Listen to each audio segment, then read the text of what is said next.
Pour un scénographe, quand on commence à travailler sur un opéra ou sur une pièce de théâtre d'ailleurs, c'est d'abord un dialogue avec le metteur en scène, qui très souvent a déjà une idée de la manière dont il veut raconter l'histoire. Il veut que ça se passe dans les temps médiévaux, il veut que ça se passe au XVIIIe siècle, il veut que ça se passe de nos jours. Avec 10 metteurs en scène différents, vous aurez 10 histoires différentes et donc 10 décors différents. Et à partir de cet échange, je commence à collecter énormément d'images en allant voir des expositions, en regardant des livres de photographie, même en me promenant dans la rue.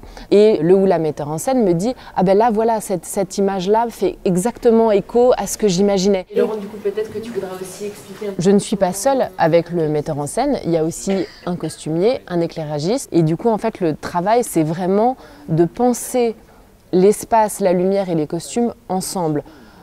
Pour la couleur, pour la lumière, pour les contrastes. Donc en fait, c'est vraiment un travail collectif pour raconter une histoire ensemble et être sûr qu'on parle la même langue. Ensuite, c'est la phase du dessin. Donc là, vraiment, papier, crayon, je dessine et on arrive à une ébauche qui est relativement finalisée, qui permet en tout cas moi de passer en volume. En volume, c'est-à-dire que là, je prends des bouts de carton, un cutter, ma planche à découper et là, je commence à faire une petite maquette, comme une petite maison de poupée. Il faut que cette maison de poupée soit la plus détaillée possible parce qu'en fait, cette maquette va être ensuite confiée aux ateliers de construction et à partir de là, ils le construisent en vrai.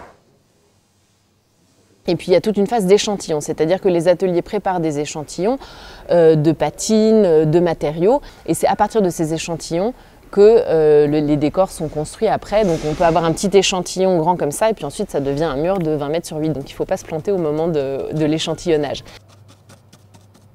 Il y a plusieurs possibilités pour devenir scénographe. On peut bien sûr décider de faire des études dédiées et spécifiques, mais on peut aussi passer par un parcours plus général, voire commencer directement sur le tas. Vraiment, tout peut fonctionner, il faut juste avoir l'envie, l'enthousiasme et la sensibilité. Alors moi, ce qui me passionne dans ce métier, c'est qu'il est excessivement complet. C'est-à-dire qu'il y a l'image, l'espace, la littérature, la musique. C'est complet et c'est varié. C'est-à-dire que je ne fais jamais deux fois la même chose. Donc moi, ça me passionne absolument.